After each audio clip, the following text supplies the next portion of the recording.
Assalamualaikum warahmatullahi wabarakatuh. Jumpa lagi dengan saya Tama dalam Ada Apa Gerangan. Bagaimana kabar kalian?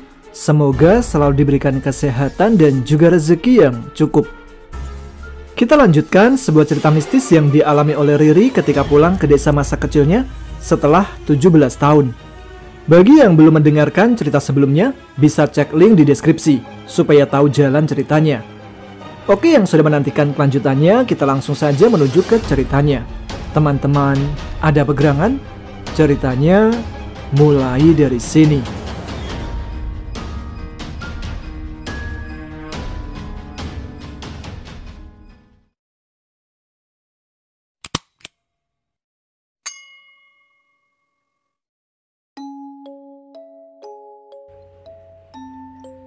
Saat pertama kali membuka mata, yang kulihat adalah sebuah pemandangan mengerikan tepat di depan mata.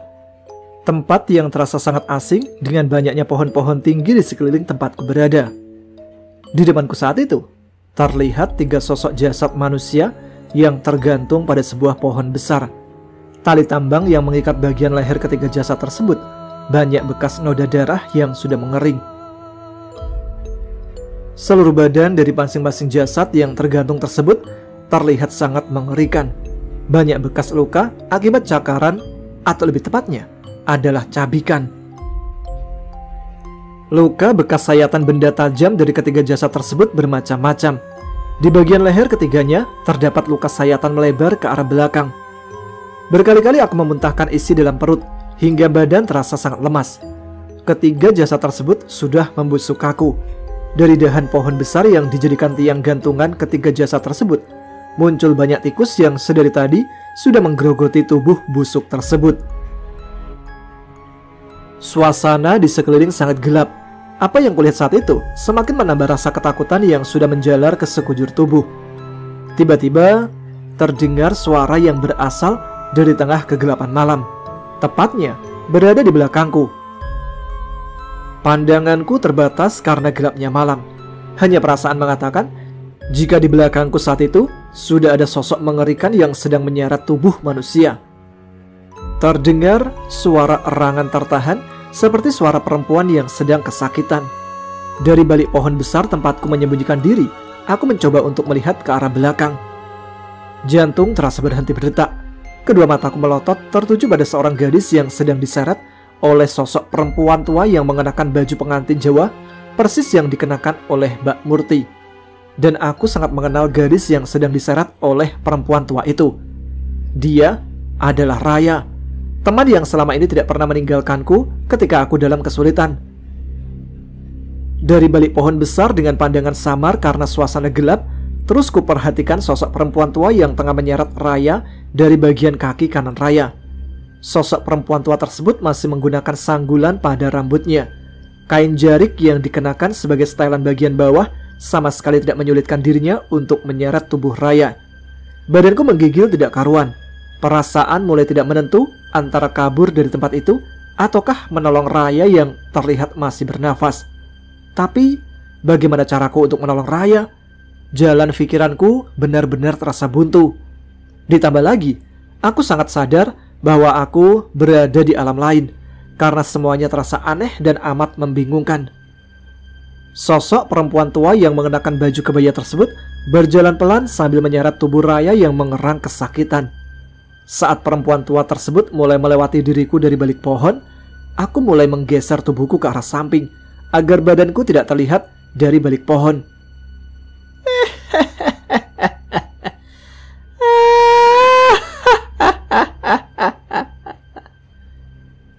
Saat kedua telinga mendengar suara tawa cekikikan dari sosok perempuan tua tersebut, badan langsung merespon terkejut, disusul detak jantung yang semakin berdebar tidak karuan. Di bawah pohon besar yang terletak beberapa meter dari jasad 3 orang yang tergantung tadi, perempuan tua tersebut melepaskan genggaman tangannya dari kaki Raya. Perasaan mulai khawatir jika Raya akan bernasib sama dengan ketiga jasad yang kulihat saat pertama kali membuka mata. Tapi beruntungnya, perempuan tua tersebut berjalan ke arah lain. Kemungkinan dia hendak mengambil tambang untuk mengikat leher Raya. Saat sosok tersebut mulai menghilang di kegelapan malam, Dengan cepat aku berlari menghampiri Raya yang tergeletak di bawah pohon besar. Aku sadar bahaya yang sedang terjadi. Namun rasa bersalah akan menghantui diriku seumur hidup jika aku selamat seorang diri dengan meninggalkan Raya. Secara cepat tubuh Raya ku angkat, kemudian memapahnya menjauh dari tempat itu. Saat melewati ketiga jasad yang tergantung berbau busuk dengan terburu-buru, tidak sengaja aku menoleh pada salah satu sosok mayat tersebut. Mayat yang hampir membusuk tersebut membuat diriku tertegun sejenak. "Ah, Mbak Vika?" Ucapku kaget tidak percaya, karena setelah aku perhatikan dengan seksama dalam sepersekian detik, ternyata sosok mayat tersebut benar-benar Mbak Vika, karena terdapat tai lalat di pelipis sebelah kiri. Suara tawa cekikian dari perempuan tua tadi kembali terdengar. Saat itu, suara melengking keras hingga menimbulkan angin yang menerpa dedaunan kering di sekitar kami. Kondisi Raya masih sangat lemah, hanya senyuman kecil tersungging di bibirnya ketika tahu aku sudah bersamanya. Belum hilang rasa kaget karena mendengar suara tawa cekikikan yang tiba-tiba terdengar. Tanpa aku sadari, salah satu jasad yang tergantung tadi sudah jatuh ke tanah. Kejadiannya begitu sangat cepat. Baru beberapa langkah dan hendak mengambil ancang-ancang untuk berlari sambil menahan tubuh lemas Raya. Tanpa aku sadari, kaki sebelah kanan tersandung oleh jasad yang sudah terjatuh tadi. Badan Raya menindih tubuhku saat itu, dan kedua kaki kami berada di atas tubuh bagian perut jasad yang membuat kami terjungkal. Pada saat situasi semakin mencekam, mataku menatap nanar sosok jasad yang membuat kami tersandung. "Pak Dekus," ucapku keras tidak percaya dengan apa yang kulihat. Mulutku tutup erat dengan kedua telapak tangan agar suaraku tidak melengking keras pada saat itu. Namun, belum selesai rasa kaget yang kurasakan, tiba-tiba dari arah belakang, tubuh Raya kembali diseret oleh sosok wanita berbaju kebaya berwarna merah itu. Perasaanku mengatakan jika sosok wanita dengan rambut disanggul yang mencoba menyeret kembali tubuh Raya adalah sosok yang tadi kulihat pertama kali, tengah menyeret Raya dengan memakai baju pengantin Jawa. Tetapi saat itu datang dengan wujud yang berbeda karena terlihat lebih muda. Jelas aku tahu jika sosok wanita yang memakai kebaya merah itu adalah dia yang tadi memakai baju pengantin, karena luka di bagian leher sebelah kanan berbentuk lingkaran tersebut letaknya sama persis. Suara teriakanku memecahkan kesunyian malam karena kaget dengan kapan datangnya wanita itu yang tiba-tiba sudah berada di belakangku dan Raya. Tanganku menahan tubuh Raya bagian pundaknya agar tubuh Raya tidak diseret untuk kedua kalinya. Sesaat kemudian, aku dan sosok tersebut saling tarik-menarik tubuh Raya. Mata pudarnya menatap ke arahku tajam seakan memberikan sebuah ancaman yang nyata. Tubuhku memang terasa kaku, namun aku tidak rela jika Raya juga harus menderita. Raya mengerang keras. Kaki kirinya menendang tangan wanita itu yang sedang mencengkram erat pergelangan kaki sebelah kanannya. Setelah kaki Raya lepas, aku menarik tangannya keras agar cepat berdiri untuk segera berlari dari tempat itu. Meski kami berlari cepat menjauh dari tempat tersebut, suara tawa wanita itu masih terdengar jelas di antara pepohonan yang menjulang tinggi di kegelapan malam. "Ri, wanita itu masih mengejar," ucap Raya dengan nafas tersengal. Mendengar ucapan Raya, aku langsung menoleh ke arah belakang. Dan benar, sosok wanita itu memang mengejar kami berdua. Dan anehnya, semakin cepat kami berdua lari kalang kabut, sosok perempuan yang sedang mengejar kami dengan hanya berjalan santai semakin mendekat. Langkah kaki kami berdua semakin jauh menerobos gelapnya hitam di malam hari. Bahkan, meski hanya dengan pandangan yang terbatas akibat pekatnya malam. Tidak ada cahaya penerangan sama sekali. Bahkan bulan di langit malam seakan tertutup oleh awan gelap yang sangat tebal. Tenggorokan mulai terasa kering. Kaki yang kami paksa untuk berlari menuruti kata hati semakin lama semakin terasa loyo, tidak berotot. Di saat itulah aku mulai berpikir siapa sebenarnya sosok wanita itu. Postur tubuhnya sama persis dengan Mbak Murti. Bahkan cara berjalannya pun sama. Hanya wajah saja mereka sangat berbeda. Apa semua yang terjadi saat itu ada hubungannya dengan Mbak Murti dan Budi Ratna? Pikiranku mulai menerka-nerka hal di luar logika manusia. Tidak berapa lama, suasana yang semula gelap gulita saat itu perlahan mulai kelihatan jelas apa yang ada di sekeliling kami. Baru saja kuseka keringat yang membasahi dahi. Untuk kesekian kalinya, aku kembali terkejut. Pasalnya, Kami berada di tengah-tengah makam kuno yang terlihat sangat berbeda dari kebanyakan makam. Raya mengerutkan keningnya sambil melihat ke sekeliling kami saat itu. Ia juga terlihat bingung dengan situasi yang dalam sekejap sudah berubah. Hamparan batu nisan kuno yang sebagian besar sudah lapuk dan patah dimakan usia sudah berada di hadapan kami. Berkali-kali kuraba bagian tengkuk karena merasakan ngilu dengan pemandangan makam. "Ayo, cepat pergi," kata Raya sambil menarik tanganku. Kembali kupaksakan kaki untuk melangkah gontai, meski tenaga yang tersisa sudah habis sewaktu kami berlari tadi. Satu persatu makam kami lewati pada tanah lapang pemakaman tersebut. Ku tahu jika Raya akan menuju jalan kecil di antara rimbunnya semak belukar di pinggir pemakaman.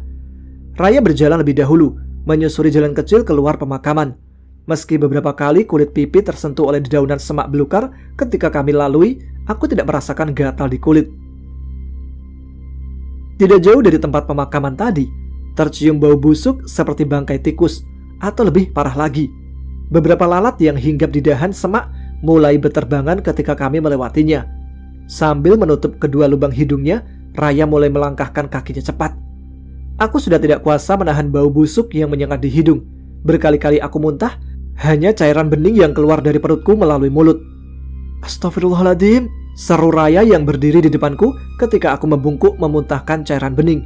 Penasaran dengan apa yang Raya lihat, sampai-sampai ia beristighfar karena terkejut.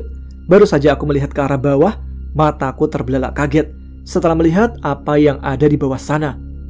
Allah, Allah, Allah, ucapku lirih sambil menangis karena tidak kuasa menahan rasa takut dengan apa yang sedang kulihat. Jalan satu-satunya yang kami lewati mengarah langsung pada sebuah rawa kecil. Ukurannya tidak terlalu lebar dan dalam, kira-kira lebar 10 meter dengan kedalaman 2 meter, dan rawa tersebut membentuk pola seperti mangkuk besar. Sedangkan yang membuat kami terkejut sampai memejamkan mata adalah banyaknya bangkai manusia yang sudah membusuk di dalam rawa kecil tersebut. Dadaku benar-benar terasa sesak dengan yang kulihat jelas saat itu. Bahkan hidungku pun sudah acuh pada bau busuk yang tadi tercium sangat menyengat. Sedangkan Raya masih berdiri kaku menatap ke arah bawah di depan rawa tersebut. Kemudian dalam sekejap Raya juga ambruk di sisiku yang lebih dahulu terduduk di tanah. "Apakah ini nyata, Ri?" kata Raya kemudian menangis sekeras-kerasnya. Tidak banyak yang bisa kuperbuat. Yang bisa kulakukan hanya memeluk erat tubuh Raya yang sudah basah oleh keringat. Kami tidak tahu jalan pulang, yang kami lihat hanya hamparan rumput liar yang tumbuh subur. Entah kutukan apa yang telah terjadi kepadaku, sampai-sampai Raya terseret ikut mengalami kengerian yang kualami. Lelah kaki untuk melangkah. Yang ku tahu saat itu, aku hanya berjalan semakin jauh dalam situasi dan waktu yang masih sama. Hanya latar dan tempatnya saja yang berbeda. Ketika Raya mulai pulih kembali dari kondisinya, ia mulai berjalan di depanku guna membuka jalan, karena di jalan yang kami lalui tergolong sangat sulit dikarenakan banyaknya rumput liar yang tumbuh subur. "Maaf," ucapku lirih sambil menundukkan kepala. Gara-gara aku, Raya harus merasakan kesulitan yang mengancam keselamatannya. Raya menoleh ke arahku, kemudian memandangi wajahku lekat-lekat. "Untuk apa?" tanyanya tidak mengerti maksud dari ucapanku. "Gara-gara aku, kamu jadi ikutan terseret ke dalam masalah yang kubuat," jawabku lirih sambil menahan air mata agar tidak jatuh. Raya diam sesaat. Dia tidak mengucapkan sepatah kata pun. Yang ia lakukan hanya terus memandang ke arahku yang semakin gelisah dengan keadaan yang kami alami. "Bukannya kita teman? Aku bantu sampai seperti ini karena kita teman," ujar Raya dengan mata berkaca-kaca. "Maaf," hanya itu kata yang kuucapkan, sebab penyesalan tiada guna. "Apa kamu gak nganggap aku sebagai temanmu, Ri?" kata Raya cepat. "Bukan seperti itu maksudku. Hanya saja dengan melihat kondisi Raya saat itu semakin membuat diriku larut dalam rasa bersalah yang semakin membesar. Jujur, saat itu aku sangat bersyukur Tuhan memberikan seseorang seperti Raya yang selalu menemani diriku dalam situasi apapun. Ku genggam erat tangan Raya agar ia tidak salah sangka dengan maksud perkataanku yang menyinggung perasaannya. Dan di depan kami saat itu sudah terdapat suatu tanah lapang kecil seukuran lapangan mini dengan pohon jeruk bali. Di bawah pohon tersebut Banyak sekali kami lihat buah jeruk seukuran bola voli yang berserakan. Bahkan beberapa di antaranya banyak yang sudah busuk. Keanehan juga terdapat di tempat tersebut. Pasalnya, banyak sekali kulihat kuburan kecil seperti kuburan bayi. Tanahnya yang sangat kering seperti sudah lama tidak dibasahi oleh air. Raya memperhatikan satu persatu kuburan bayi yang tampak sangat kuno itu. Di semua batu nisan yang terpasang, sama sekali tidak tercantum nama si pemilik kuburan tersebut. Masih pada situasi yang sama, pertengahan sore dan petang dengan banyaknya kabut yang mulai menebal. Sayup-sayup, kembali terdengar suara alunan gamelan Jawa dari jauh. Meski jauh, suaranya sangat jelas terdengar. Saat itu kami berdua sama-sama bingung akan melakukan apa, karena kompas yang terpasang di salah satu aplikasi gawaiku tidak berfungsi. Bukan itu saja, bahkan jam tangan digital yang melingkar di lengan kiriku pun menunjukkan angka yang sama seperti yang kulihat pertama kali. Sudah terlanjur basah kan? Mau pulang juga tidak tahu jalan. Gimana kalau kita datangi saja suara gamelan itu? Usul Raya memandang ke arahku meminta persetujuan. Karena jalan pikiranku sudah buntu total, bahkan aku sendiri tidak tahu lagi harus berbuat apa, maka aku jawab dengan cepat ajakan Raya untuk mendatangi sumber suara gamelan yang terdengar. Langkah kami berdua semakin tergesa-gesa, karena semakin kami menuju ke arah suara gamelan yang saat itu terdengar, suaranya semakin menjauh ketika kami hampir dekat dengan asal suara tersebut. Pantang untuk menyerah bagi Raya, meski jalan yang kami lalui sangat sulit. Raya mengambil sebatang kayu kering untuk menyibak rerumputan di depan kami. Bahkan, kayu itu digunakan Raya untuk membantuku agar tidak tertinggal jauh darinya, dengan cara kami saling memegang ujung kayu saat berjalan dan kadang berlari. Jalan yang kami lalui adalah sebuah jalan terjal menuju atas bukit kecil. Karena di balik bukit tersebut, suara gamelan Jawa tersebut terdengar. Setelah berada di atas bukit kecil dan hanya bukit itu satu-satunya yang ada di sana, dengan badan kelelahan, mata kami tertuju pada sebuah desa kecil di bawah bukit. Pandangan kami samar dan tidak terlalu jelas, dikarenakan petang hampir tiba. Dan juga kabut putih tipis menghalangi pandangan kami ke arah desa kecil tersebut. Dari atas bukit, terlihat cahaya kuning dari rumah-rumah yang berjajar rapi di desa tersebut.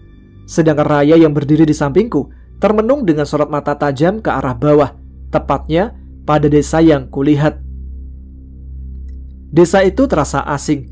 Raya terlihat berpikir sejenak sebelum bertindak. Kuku yang tumbuh di jemari lentiknya mulai ia gigit pelan sembari memikirkan sesuatu. "Gimana menurutmu, Ri?" tanya Raya dengan mata terus memandang ke arah desa. "Lah, aku kan ikutin kamu. Enaknya gimana? Kok malah nanya ke aku?" Gerutuku asal karena saat itu aku tidak punya pendirian sama sekali. Apapun yang akan dilakukan Raya, aku pasti mengikutinya. "Nanti kalau kita berdua mati bagaimana?" kata Raya dengan mimik wajah ragu. "Kan berdua," jawabku tidak kalah asal. "Tapi kelihatannya kita berdua sudah mati ini," lanjut Raya sambil cengengesan. "Iya ya, soalnya dari yang ku tahu, orang yang akan mati kan terpaku di waktu yang sama," jawabku santai. "Yaudah, ayo, danco iki," seru Raya sambil berjalan lebih dahulu menyusuri jalan kecil yang mengarah ke bawah. Saat itu, aku tidak tahu apakah aku sudah benar-benar mati atau hanya masuk ke dalam alam mimpi seperti sebelumnya. Terakhir yang kuingat hanyalah sosok Pak Dikus yang pulang ke rumah untuk kesekian kalinya. Kemudian semua terasa gelap dan aku sadar sudah berada di tempat yang seperti ini. Suasana yang terasa setelah kami baru memasuki desa adalah hawa anyep. Nyaris tidak terlihat seseorang yang kami temui di desa tersebut. Hanya rumah-rumah dari papan kayu dengan atap berbentuk kerucut layaknya rumah joglo yang kami lihat. Bahkan semua model rumahnya pun sama. Satu pintu dengan dua jendela kayu di kanan kiri pintu yang kesemuanya tertutup rapat. Di depan masing-masing rumah terdapat tempayan atau kendi batu dengan lubang besar. Di dalam tempayan tersebut terdapat beras putih dan 2 buah telur ayam Jawa. Juga terdapat tampah yang berisi bermacam jenis rempah-rempah. Di bagian tengah terdapat 1 ikat tanaman padi. Entah maksudnya untuk apa. Di rumah yang lain pun juga kami dapati tempayan dan tampah yang sama persis seperti kami lihat sebelumnya. Aneh dan terasa sangat janggal, karena aku tidak pernah merasakan berada dalam situasi saat itu. Gamelan Jawa masih terdengar. Tidak jauh dari tempat kami berada, terdapat suatu acara pernikahan Jawa. Tidak seperti layaknya acara pernikahan pada umumnya. Yang kami lihat justru hanya sepasang pengantin yang duduk diam di kursi depan rumah dengan pandangan kosong, tidak melakukan apapun. Tidak ada tarup ataupun hajatan untuk pernikahan. Bahkan tidak ada orang lain di sana kecuali kedua sepasang pengantin Jawa tersebut. Keringat dingin langsung membanjiri keningku dengan cepat. Bahkan ubun-ubun terasa ditekan dari atas secara kuat hingga kepalaku terasa sangat sakit. Mataku nanar menatap kedua sosok mempelai tersebut. Mulutku tidak bisa mengucapkan sepatah kata pun. Hatiku hancur seketika saat dengan jelas kulihat yang duduk sebagai sepasang suami istri itu adalah ayah kandungku bersama Bude Ratna. Entah situasi apa lagi yang kualami, kepalaku terasa sangat berat. Jika yang kualami saat itu adalah mimpi, aku ingin bangun saat itu juga. Aku menjerit keras, histeris melihat hal yang terasa tidak masuk akal. Di saat itu juga, aku tidak sadar jika di belakangku sudah berdiri sosok perempuan tinggi tua dengan tangan panjang. Bagian sikutnya menyentuh tanah, mulutnya menganga lebar, sedangkan matanya menatap kosong ke arahku. Raya menghilang entah kemana. Namun perasaanku mengatakan jika sesuatu yang membahayakan nyawa telah membawa Raya pergi. Saat sosok perempuan tua yang berdiri di belakang diriku hendak menjambak rambut panjang yang tergerai di punggungku, sebuah sentuhan tangan lembut selembut kulit bayi menarikku keras menjauh dari sosok makhluk menyeramkan itu. Kulit tangan lembut itu ternyata adalah milik Bude Ratna. Sempat aku ingin menepisnya saat tahu bahwa ia adalah Bude Ratna. Namun genggaman tangannya begitu sangat erat, membuatku sulit untuk melepaskannya. Saat aku mulai menolak dengan menahan langkah kaki yang berlari mengikutinya, Bude berkata dengan nada sangat lembut, "Jika ingin menyelamatkan temanmu, kamu harus pulang lebih dulu, Nduk." Bude Ratna membawaku semakin jauh keluar dari desa kecil tersebut, hingga badanku terasa dilempar keras ke suatu tempat. Suara teriakanku membuat semua orang yang berada di rumah Simbok berlarian masuk kamar. Sedangkan aku sendiri linglung dengan apa yang baru saja ku alami. Di sampingku, Simbok menutup kitab sucinya, kemudian mengelus pelan kepalaku sambil menangis haru. Kejadian itu membuat diriku semakin bingung. Akhirnya, aku bisa bangun dari mimpi buruk yang ku alami. Namun ternyata dugaanku salah besar. "Mbok, haus," ucapku lirih. Ada pemandangan yang tidak biasa saat itu. Karena di antara banyaknya orang yang berkerumun di depan kamar, ada ibuku yang datang membawa segelas air putih. Dengan segera aku meneguk air dari gelas yang ibu berikan kepadaku. Setelah selesai, ibu yang saat itu sedang menahan tangisnya di depanku segera berkata, "Ini yang ibu takutkan jika kamu memaksa pulang, Ri." Kemudian ia memelukku sambil menangis. Simbok menuntun ibuku keluar kamar. Setelah Simbok membisikkan sesuatu ke telinga ibuku, Mbak Mila memasuki kamar dengan membawa nampan berisi nasi hangat dan segelas air. "Makan dulu, Ri," ucapnya sendu saat melihatku. "Gak nafsu, Mbak," jawabku cepat, karena saat itu aku masih memikirkan apa yang baru saja ku alami. "Aku kok bisa di sini, Mbak?" tanyaku pelan karena seingatku aku tidak sadar saat berada di rumah Pak Dekus. "Vino yang bawa kamu pulang," jawab Mbak Mila lirih, tangannya sibuk menyiapkan nasi di piring. "Kok bisa Vino?" tanyaku heran setengah tidak percaya. "Mbak kurang tahu ceritanya. Nanti kamu tanya sendiri sama orangnya. Lagian sebentar lagi kalian akan menikah." "Hah?" Aku tidak percaya dengan apa yang dikatakan oleh Mbak Mila. "Vino sendiri yang melamar. Dia minta langsung sama bapakmu ketika mengantar kamu pulang 1 minggu yang lalu." "Buset, 1 minggu? Aku pingsan 1 minggu?" tanyaku kaget. Saking kagetnya, aku sampai kembali membenturkan badan ke kasur. Sebenarnya bukan itu yang membuat diriku kaget. Tentu karena lamaran Vino yang tiba-tiba. "Tapi Mbak, kok bisa Vino?" "Makan dulu, ngomongnya nanti saja," kata Mbak Mila yang langsung menyuapkan sendok berisi nasi lemas ke dalam mulutku yang terbuka saat berbicara. Hari hampir siang. Selama itu juga, pintu kamar tempatku berada ditutup rapat dari luar. Aku tidak boleh keluar kamar dengan berbagai alasan yang tidak masuk akal. Sempat kulihat mimik wajah ibuku menyiratkan ketakutan yang sengaja disembunyikan setelah berbicara dengan Simbok tadi. Kira-kira sehabis luhur atau yang biasa kita tahu habis luhur, ibu memasuki kamar. Ia masih mencoba menyembunyikan rasa sedihnya. Setelah memasuki kamar, kemudian ibu mulai berbalik badan hendak menutup pintu. Namun, aku tahu jika ibu juga sedang menyeka air matanya agar tidak kelihatan olehku.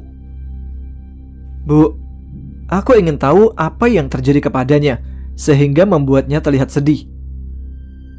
Anak ibu sudah besar ya? Ibu mulai mendekat ke arahku, kemudian duduk di sebelahku persis. Kenapa nangis? Ada apa? Pertanyaan demi pertanyaan yang kuajukan tidak digubrisnya. Sesaat kemudian ibu mulai merangkul serta memelukku erat. Setelah itu, kami berdua larut dalam kesedihan, dan aku tidak percaya dengan kebenaran yang telah lama disembunyikan seluruh keluarga besar dari ayahku. Kenyataan yang membuat hati terasa perih ketika mengetahuinya. Sebuah kenyataan yang membuatku terdiam saat mendengarnya, karena semua yang ibu katakan terasa berat untuk kuakui. Mbak Mila tahu kabar Raya?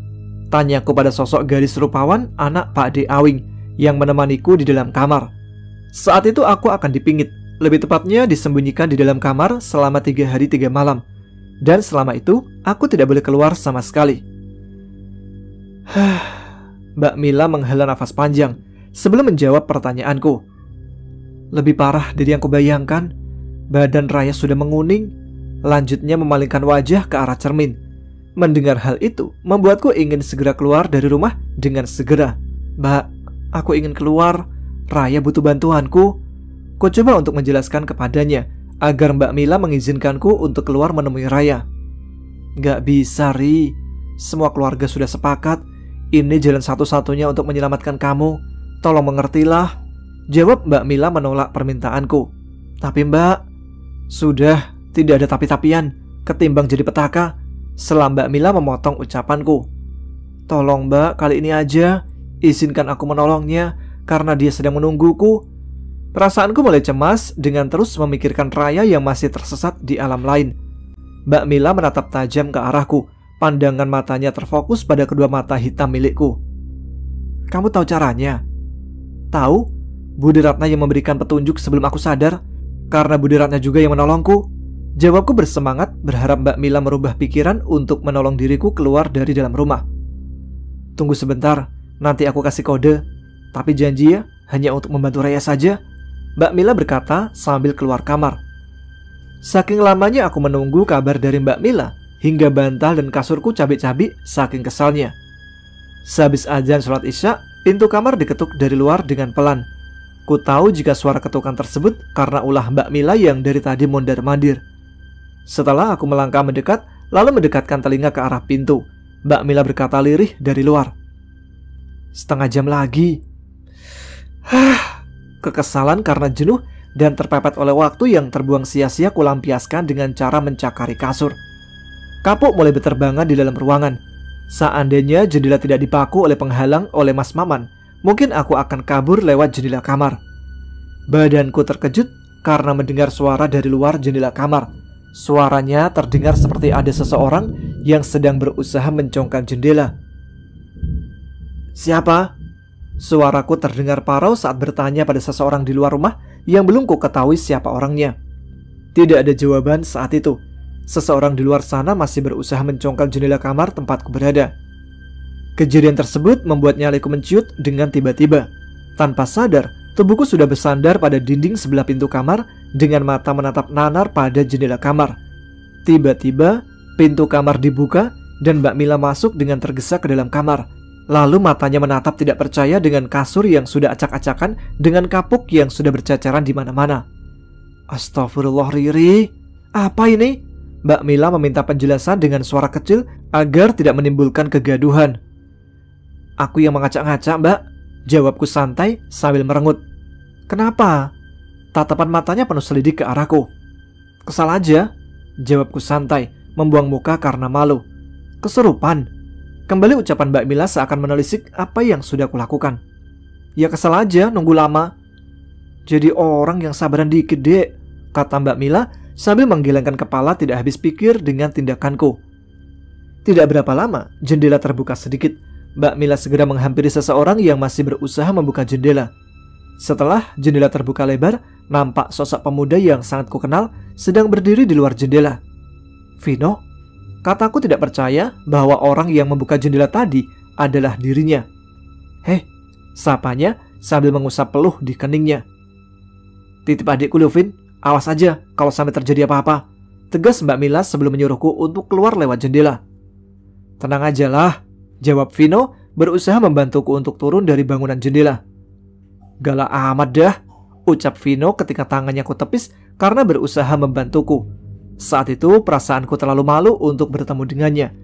Ditambah lagi, pertemuan kami tergolong sebentar dan aku tidak tahu sifat pemuda yang akan menjadi calon imamku itu. Setelah berhasil keluar dari rumah, kami berdua mulai berjalan mengendap-endap dengan memutar lewat belakang rumah. Ternyata, berjalan pelan dengan perasaan was-was, takut ketahuan, lebih menguras tenaga daripada berlari tunggang langgang tidak tentu arah. "Minum dulu nih." Vino menyodorkan sebotol air mineral kemasan kepadaku karena keringat sudah membasahi seluruh bagian wajahku. Saat sedang minum, tiba-tiba dari arah rumah Simbok terdengar suara gaduh. Orang-orang di sana kalang kabut dengan menghilangnya diriku yang tiba-tiba tanpa sepengetahuan mereka. Kemudian Vino mulai menyalakan mesin motornya menuju rumah Raya. Kedatangan kami berdua disambut dengan sukacita oleh keluarga Raya. Seorang diri, aku memasuki sebuah kamar besar milik Raya. Keluarga Raya terbilang kaya dari rata-rata penduduk desa. Di samping ayahnya menjabat sebagai kepala desa, mereka juga mempunyai usaha di bidang pertanian dan toko bahan bangunan. Di dalam kamar, yang luasnya 2 kali lipat dari kamarku, Raya duduk di atas ranjangnya dengan tatapan kosong ke arah cermin. Dari sorot matanya, nyaris tidak ada tanda kehidupan. Kulit putih mulutnya mulai berubah kekuningan, dan ku yakin berat badannya turun drastis dalam beberapa hari ini. "Rai," suaraku serak tidak dihiraukan olehnya. Matanya terus memandang kosong ke arah cermin. Bahkan 2 piring nasi di atas nakas tidak ia sentuh sama sekali. Jiwanya sedang terikat di suatu tempat tanpa tahu jalan pulang. Aku masih ingat kata-kata Budi Ratna sebelum sadar dari tidur panjang. "Carilah sebuah pohon besar. Supardi menanam balak temanmu di sekitar pohon itu." Kata-kata terakhir dari Budi Ratna yang kudengar sebelum aku bangun ke dunia nyata. Tingkah laku Raya yang terdiam membisu dengan hanya memandangi cermin besar di dalam kamarnya benar-benar persis seperti mayat hidup. Dan aku tidak rela jika Raya yang terseret masuk ke dalam rumitnya masalah yang kuhadapi harus menanggung akibat dengan kehilangan nyawanya. Tangisku pecah sambil memeluk tubuh Raya yang masih terdiam tanpa reaksi. Tidak bisa kugambarkan lewat kata-kata perasaan dalam diriku. "Tunggu sebentar, Rai. Aku janji akan menolongmu," ucapku sambil mengelus rambut panjangnya. Bulir bening mulai jatuh dari mata kosongnya. Mungkinkah perasaanku tersampaikan padanya? Yang jelas, aku harus secepatnya menemukan tempat pohon besar yang dimaksud Budi Ratna. "Vino, kamu tahu tempat pohon besar di desa ini?" tanyaku dengan nada kaku. "Pohon besar di desa ini banyak," jawab Vino sambil menyalakan rokoknya. Aku nggak lagi bercanda, Vino, sambil menahan kesal karena pertanyaan yang kuajukan seperti guyonan baginya. "Aku juga serius. Kamu nanya pohon besar aja, nggak bilang jenis pohon apa. Kan jadi bingung mau jawab apa." Kuputar otak untuk mengingat kembali. Jika hanya pohon besar, kemungkinan di desa juga banyak.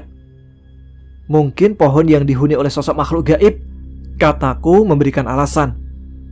"Kalau pohon yang jadi rumah setan juga banyak. Noh, perkebunan kopi, hampir semua pohon rumah setan," jawab Vino santai dengan ekspresi wajah mengesalkan. Alhamdulillah, kesal rasanya karena aku bertanya pada orang yang salah. "Mau kemana?" Vino mencoba menghentikan diriku yang mulai melangkah pergi, hendak meninggalkannya. "Mending aku cari sendiri," jawabku kesal, acuh kepadanya. "Kita ke rumah Mas Deva dulu. Aku yakin dia bisa bantu masalah yang kamu hadapi." Tahan Vino memegang pergelangan tanganku. Singkat cerita, Mas Deva berkenan membantu karena Vino memaksa. Di samping Vino sendiri masih memiliki darah keturunan Ramlan, Mas Deva masih trauma berurusan dengan penguasa tanah perkebunan kopi karena mengakibatkan kemalangan pada adik perempuannya. Tepat yang kami tuju letaknya lumayan jauh di pedalaman hutan pinggir perkebunan kopi. Jalan menuju ke sana juga terbilang sulit karena tanah berlumpur serta gelapnya malam. Sebelum berangkat, Vino dan Mas Deva mengajak 1 orang lagi.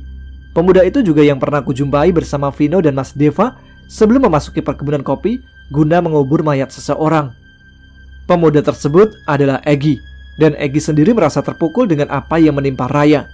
Kami berempat segera bergegas menuju lokasi dengan berbekal senter untuk menerangi perjalanan. Habis sudah tenaga ini hanya untuk menuju ke lokasi tersebut, yang ternyata adalah sebuah lokasi di mana aku pernah melihat Mas Supardi menggotong mayat Mbak Murti. Pantas saja, sekilas aku merasakan deja vu saat melewati jalan yang terasa tidak asing. Di tempat ini aku pernah melihat Budi Ratna memandikan jenazah Mbak Murti, kataku pada ketiga orang yang menemaniku. Sosok yang menyerupai Budi Ratna itu sebenarnya bukan Budi Ratna. Badan Bude kamu itu dihuni oleh sosok makhluk penunggu wilayah sini, Slavino menerangkan. Di sisi kanan, Mas Deva sedang menyelidiki tempat sekitar dengan mengarahkan cahaya senter ke berbagai arah.